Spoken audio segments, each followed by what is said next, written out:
Welcome back to my YouTube channel. ಗೃಹಲಕ್ಷ್ಮಿ ಮಹಿಳೆಯರಿಗೆ ಒಂದು ಸಿಹಿ ಸುದ್ದಿ ಇದೆ.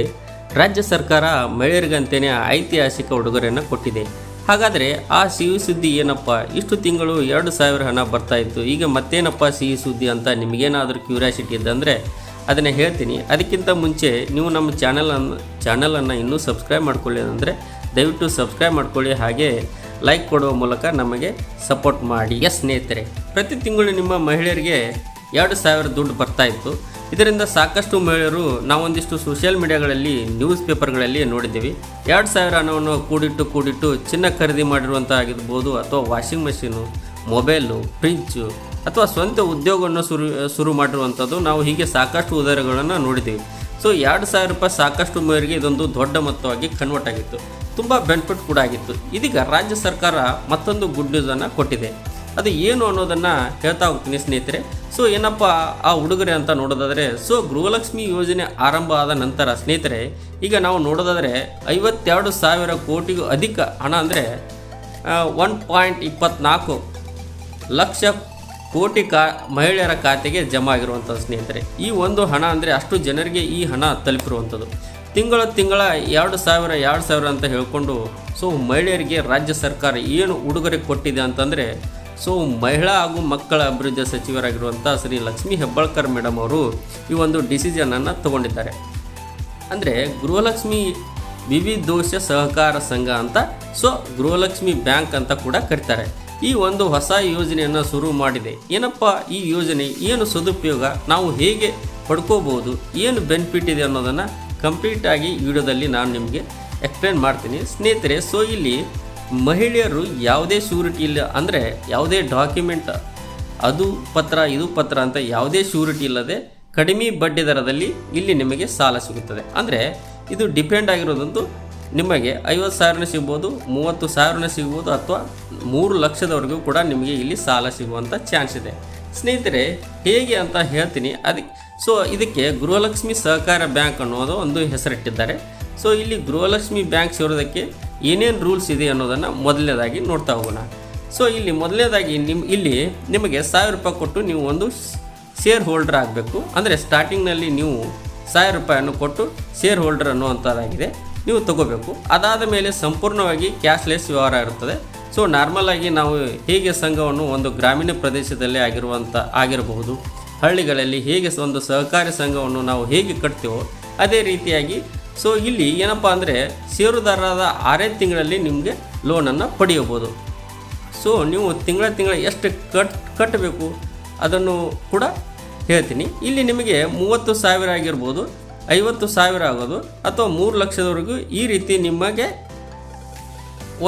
ನೀವು ಎಷ್ಟು ದುಡ್ಡು ಕಟ್ತಿರೋ ಅದರ ಮೇಲೆ ಡಿಪೆಂಡ್ ಆಗಿರುತ್ತದೆ. ನಿಮ್ಮ ಒಂದು ಸಾಲ ಕಡಿಮೆ ಬಡ್ಡಿ ದರದಲ್ಲಿ ಸಿಗುತ್ತದೆ. ಬಟ್ ಇಲ್ಲಿ ಸಂಘ ಸೇರೋದಕ್ಕೆ ಯಾವುದೇ ಫೋರ್ಸ್ ಮಾಡೋಂಗಿಲ್ಲ, ಅಥವಾ ನೀವು ಕೂಡ ಬೇರೆಯವ್ರಿಗೆ ಇಲ್ಲಿ ಸೇರ್ರಿ ಅಂತ ನೀವು ಯಾರಿಗೆ ಫೋರ್ಸ್ ಮಾಡುವಂತಿಲ್ಲ. ಸೊ ಅವರಿಗೆ ಯಾರಿಗೆ ಇಂಟ್ರೆಸ್ಟ್ ಇರುತ್ತೋ ಅವರು ಸೇರ್ತಾರೆ, ಇಲ್ಲ ಅಂದರೆ ಇಲ್ಲ ಸ್ನೇಹಿತರೆ.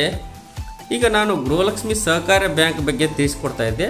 ಸೊ ಲೋನ್ ಯಾವ ರೀತಿ ಸಿಗುತ್ತೆ, ಎಷ್ಟು ಸಿಗುತ್ತೆ ಅನ್ನೋದನ್ನು ನೋಡೋಕ್ಕೆ ಹೋದರೆ, ಗೃಹಲಕ್ಷ್ಮಿ ಸಹಕಾರ ಬ್ಯಾಂಕ್ ಬಗ್ಗೆ ಇನ್ನಷ್ಟು ಮಾಹಿತಿ ನೋಡೋದಾದರೆ, ಈ ಯೋಜನೆ ಕೆಲಸ ಮಾಡುತ್ತೆ. ಈ ಯೋಜನೆ ಹೇಗೆ ಕೆಲಸ ಮಾಡುತ್ತೆ ನಿಮಗೆ ಒಂದು ಎಕ್ಸಾಂಪಲನ್ನು ಕೊಡ್ತೀನಿ. ತಿಂಗಳಿಗೆ ನೀವು 2,000 ಅಂತ ಬಂದೇ ಬರುತ್ತೆ ಗೃಹಲಕ್ಷ್ಮಿಯಿಂದ. ಹೌದು ಮಹಿಳೆಯರಿಗೆ. ಸೊ ಇಲ್ಲಿ ನೀವು 500 ರೂಪಾಯಿ ಅಥವಾ 1,000 ರೂಪಾಯಿನ ನಿಮ್ಮ ಇಷ್ಟವಾದ ಸಂಘದ ಖಾತೆಗೆ ನೀವು ಹಾಕಬೇಕಾಗುತ್ತೆ, ಅಂದರೆ ಹೂಡಿಕೆ ಮಾಡಬೇಕಾಗತ್ತೆ. ಅದು ನೀವು 500 ರೂಪಾಯಿಂದ ಶುರು ಮಾಡ್ಬೋದು, ಅಥವಾ ಇಲ್ಲ ನಾನು ಜಾಸ್ತಿನೇ ಉಳಿತಾಯ ಮಾಡ್ತೀನಿ, ಸೊ ಏನೋ ಒಂದು ಕಷ್ಟಕ್ಕೆ ಬಂದಾಗ ಈ ಸಾಲ ತಗೋಬೋದು ಅಂತ ಹೇಳಿದರೆ ನೀವು 1,000 ರೂಪಾಯಿ ಕೂಡ ತನಕನೂ ಹೂಡಿಕೆ ಮಾಡ್ಬೋದು. ಸೊ ಉಳಿತಾಯದ ಆಧಾರದ ಮೇಲೆ ಸೊ 10 ಮಂದಿ ಸದಸ್ಯರು ಇನ್ ಕೇಸ್ 10 ಮಂದಿ ಸದಸ್ಯರು ಇನ್ನೇನು ಇರ್ತಿರಲ್ಲ, ಅವರೆಲ್ಲರೂ ಕೂಡಿ 2 ರಿಂದ 2.5 ಲಕ್ಷದವರೆಗೆ ಉಳಿತಾಯ ಮಾಡಿದ್ರೆ ಅಂತ ಅಂದ್ಕೊಳ್ಳಿ. ಆವಾಗ ನಿಮಗೆ 3 ಲಕ್ಷದವರೆಗೆ ಸಾಲ ಸಿಗುತ್ತದೆ. ಹೌದಾ? ನೀವು 1 ಲಕ್ಷನ ಅಥವಾ 50,000 ಉಳಿತಾಯ ಮಾಡಿದೆ ಅಂತಂದರೆ 20, 30, 35,000 ಈ ರೀತಿಯಾಗಿ ಡಿಪೆಂಡ್ ಆಗುವಂಥದ್ದು. ಅದರ ಜೊತೆಯಲ್ಲಿ ನಿಮಗೆ ಕಡಿಮೆ ಬಡ್ಡಿ ದರದಲ್ಲಿ ಸಾಲ ಸಿಗುತ್ತೆ. ಈಗೇನು ನಾವು ಬೇರೆ ಬ್ಯಾಂಕ್ಗಳಿಗೆ ಕಂಪೇರ್ ಮಾಡಿದರೆ 12ರಿಂದ 15% ಬಡ್ಡಿ ಅಂತೂ ಫಿಕ್ಸ್ ಇದೆ, ದರ ಅಂದರೂ ಇದ್ದೇ ಇರುತ್ತೆ. ಬಟ್ ಇಲ್ಲಿ ಏನಪ್ಪ ಅಂತಂದರೆ 4ರಿಂದ 7% ಬಡ್ಡಿ ದರದಲ್ಲಿ ಸಾಲವನ್ನು ಕೊಡುವಂಥದ್ದು. ಅಂದರೆ ಕಡಿಮೆ ಬಡ್ಡಿ ದರದಲ್ಲಿ ಸಾಲ ಸಿಗುತ್ತದೆ ಅಂತಂದರೆ ನಮಗೂ ಕೂಡ ಒಂದು ಬೆನಿಫಿಟ್ ಆಗುತ್ತೆ. ಸೊ ಹಾಗಾಗಿ ಇಲ್ಲಿ ಕಡಿಮೆ ಬಡ್ಡಿ ದರದಲ್ಲಿ ಸಾಲ ಸಿಗುತ್ತೆ. ಬಟ್ ಇಲ್ಲಿ ನೀವು ಏನು ಡಾಕ್ಯುಮೆಂಟ್ ಇರಬೇಕು ಅಂತಂದರೆ ಮೊದಲನೇದಾಗಿ ಆಧಾರ್ ಕಾರ್ಡನ್ನು ಸಬ್ಮಿಟ್ ಮಾಡಬೇಕಾಗುತ್ತೆ. ಸೊ ಬ್ಯಾಂಕ್ ಖಾತೆ ವಿವರ ಅಂದರೆ ಫಸ್ಟ್ ಪೇಜಿನ ಇರುತ್ತಲ್ಲ, ಆ ಫಸ್ಟ್ ಪೇಜನ್ನು ಪ್ರಿಂಟ್ ತೆಗೆದು ಅಲ್ಲಿ ನೀವು ಸಬ್ಮಿಟ್ ಮಾಡಬೇಕು. ಅಷ್ಟೇ ಅಲ್ಲ, ಗೃಹಲಕ್ಷ್ಮಿ ಕಾರ್ಡ್ ಅಂತೂ ನಿಮ್ಮ ಹತ್ರ ಇದ್ದೇ ಇರುತ್ತೆ, ಅದನ್ನು ಸಬ್ಮಿಟ್ ಮಾಡಿದರೆ ಸಾಕು. ಬೇರೆ ಯಾವುದೇ ಡಾಕ್ಯುಮೆಂಟ್ಗಳು ಬೇಕಾಗಿಲ್ಲ. ಅಂದರೆ ನಾನು ಆಗಲೇ ಹೇಳಿದ್ದೆ, ಶ್ಯೂರಿಟಿ ಇಲ್ಲದೇ ನೀವು ಇಲ್ಲಿ ಸಾಲವನ್ನು ಪಡೆಯಬಹುದು ಅಂತ ಹೇಳಿದ್ದೆ. ಆಸ್ತಿ ಪತ್ರ ಆಗಿರ್ಬೋದು, ದಾಖಲೆ ಪತ್ರ ಆಗಿರ್ಬೋದು, ಯಾವುದೇ ಗ್ಯಾರಂಟಿ ಇಲ್ಲದೆ ನಿಮಗೆ ಬೇಡ, ಶ್ಯೂರಿಟಿ ಇಲ್ಲದಂಥ ಸಾಲವನ್ನು ಸಿಗುವಂಥದ್ದು ಸ್ನೇಹಿತರೆ. ಸೊ ಹಾಗಾದರೆ ಬಂದಂಥ ಸಾಲವನ್ನು ನಾವು ಹೇಗೆ ಉಪಯೋಗಿಸ್ಕೊಳ್ಬೋದು ಅಂತ ನೀವು ಕೇಳಿದ್ರೆ ಒಂದು ಸಿಂಪಲ್ ಸ್ನೇಹಿತರೆ. ಗೃಹಲಕ್ಷ್ಮಿ ಶುರುವಾಗಿರುವಂಥದ್ದು ಒಂದೇ ಒಂದು ರೀಸನ್ನಿಂದ, ಮಹಿಳೆಯರು ಸ್ವಾವಲಂಬಿಯಾಗಿ ಬದುಕಬೇಕು ಅಂತೇಳಿ ಹೇಳ್ಕೊಂಡು ಈ ಗಂಡನಿಗೆ ಒಂದು ಯಾವುದಾದ್ರೂ ಹೆಲ್ಪ್ ಮಾಡಬೇಕು ಅಂತಲೇ ಇದ್ದರು. ಹಾಗಾಗಿ ನೀವು ಗಂಡನಿಗೆ ಹೆಲ್ಪ್ ಮಾಡ್ಬೋದು, ಮನೆ ಕೆಲಸ ಮಾಡ್ತಾಯಿದ್ರೆ. ಬಟ್ ಮಹಿಳೆಯರಿಗೆ ಸಾಕಷ್ಟು ಉದ್ಯಮವನ್ನು ಶುರು ಮಾಡಿಬಿಟ್ಟಿದ್ದಾರೆ. ಸೊ ಶುರು ಮಾಡಬೇಕು ಅನ್ನೋರು ಆಸೆ ಕೂಡ ಇದ್ದಿರುತ್ತೆ. ಅಂಥವ್ರಿಗೆ ಸ್ವಲ್ಪ ಹೆಲ್ಪ್ ಆಗಲಿ ಅಂತ ಹೇಳ್ಕೊಂಡು ಈ ಯೋಜನೆಯನ್ನು ಶುರು ಮಾಡಿರುವಂಥದ್ದು. ಇಲ್ಲಿ ನೀವು ಏನಪ್ಪ ಅಂದರೆ ಬಂದಂಥ ಸಾಲದಲ್ಲಿ ನೀವು ಕಿರಾಣಿ ಅಂಗಡಿ ಶುರು ಮಾಡ್ಬೋದು, ತರಕಾರಿ, ಹಣ್ಣು, ಒಂದು ಶಾಪನ್ನು ಶುರು ಮಾಡ್ಬೋದು, ಅಥವಾ ಟೀ ಅಂಗಡಿ, ಹೋಟೆಲ್ ಆಗಿರ್ಬೋದು. ಇನ್ನು ಕೃಷಿ ಕೆಲಸಗಳನ್ನು ಮಾಡ್ತಾಯಿದ್ರೆ ನಾಟಿ ಮಾಡುವಂಥ ಯಂತ್ರ ಆಗಿರ್ಬೋದು, ಈಗ ಒಕ್ಕಣಿಕೆಯ ಯಂತ್ರ ಆಗಿರ್ಬೋದು, ಕೃಷಿಗೆ ಸಂಬಂಧಪಟ್ಟ ಹಾಗೆ ಯಾವುದೇ ಒಂದು ಮಟೀರಿಯಲನ್ನು ನೀವು ಪರ್ಚೇಸ್ ಮಾಡ್ಬೋದು. ಸೊ ಮಹಿಳಾ ಉದ್ಯಮ ಘಟಕದಲ್ಲಿ ನೀವು ಸ್ಥಾಪನೆ ಮಾಡ್ಬೋದು ಸ್ನೇಹಿತರೆ. ಕಂಪ್ಲೀಟಾಗಿ ನೀವು ಬಿಸ್ನೆಸ್ ಅಥವಾ ಕೃಷಿ ಕೆಲಸಕ್ಕೆ ಉಪಯೋಗಿಸ್ಕೊಳ್ಬೋದು. ಸೊ ಈಗ ಇಷ್ಟು ವಿಡಿಯೋದಲ್ಲಿ ನೋಡಿದಾಗ ನಿಮಗೊಂದು ಪ್ರಶ್ನೆ ಬರ್ಬೋದು, ಇನ್ ಕೇಸ್ ನಾಳೆ ದಿನ ಸರ್ಕಾರ ಬದಲಾವಣೆ ಆದರೆ ನಾವು ಏನು ಮಾಡೋದಪ್ಪ, 3 ಲಕ್ಷನೋ ಅಥವಾ 50,000 ರೂಪಾಯಿ ಸಾಲ ತೊಗೊಂಡಿರ್ತೀವಿ, ಮುಚ್ಚಿದರೆ ಏನು ಮಾಡುವಂಥದ್ದು ಹೇಳ್ಕೊಂಡಿದ್ರೆ ಇಲ್ಲಿ ಒಂದು ಕ್ಲಾರಿಟಿನ ಲಕ್ಷ್ಮೀ ಹೆಬ್ಬಾಳ್ಕರ್ ಮೇಡಮ್ ಅವರು ಕೊಟ್ಟಿದ್ದಾರೆ. ಅದು ಏನಪ್ಪ ಅಂದರೆ, ಇದು ನಿರಂತರ ಪ್ರಕ್ರಿಯೆ. ಯಾವುದೇ ಸರ್ಕಾರ ಬದಲಾವಣೆ ಆಯಿತು ಅಂದರೂ ಕೂಡ ಗೃಹಲಕ್ಷ್ಮಿ ಸಹಕಾರ ಬ್ಯಾಂಕ್ ಅನ್ನುವಂಥದ್ದು ಏನಿರುತ್ತೋ ಅದು ಬದಲಾವಣೆ ಆಗೋದಿಲ್ಲ, ನಿರಂತರವಾಗಿ ಕೆಲಸ ಮಾಡ್ತಾ ಹೋಗುತ್ತೆ. ಇದರಲ್ಲಿ ಯಾವುದೇ ಭಯ ಬೇಡ ಅನ್ನುವಂಥದ್ದು ಇರುತ್ತೆ. ಹಾಗಾದರೆ ನೆಕ್ಸ್ಟ್ ಏನು ಮಾಡಬೇಕು, ನವಂಬರ್ 28 ನಂತರ ನೀವು ಇಲ್ಲಿ ಏನು ಮಾಡಬೇಕು ಅಂದರೆ, ಸ್ಥಳೀಯ ಅಂಗನವಾಡಿ ಆಗಿರ್ಬೋದು, ಅಥವಾ ಸ್ಥಳೀಯ ಅಂಗನವಾಡಿ ಕಾರ್ಯಕರ್ತೆಯರಾಗಿರ್ಬೋದು, ಅಥವಾ ಸ್ತ್ರೀ ಶಕ್ತಿ ಗುಂಪಿನ ಮೂಲಕ ನೀವು ನೋಂದಣಿಯನ್ನು ಮಾಡ್ಕೋಬೇಕು. ಅಂದರೆ ಸ್ಟಾರ್ಟಿಂಗಲ್ಲಿ ಶೇರ್ ಹೋಲ್ಡರ್ ಆಗಿ ಜಾಯ್ನ್ ಆಗಬೇಕಾಗತ್ತೆ.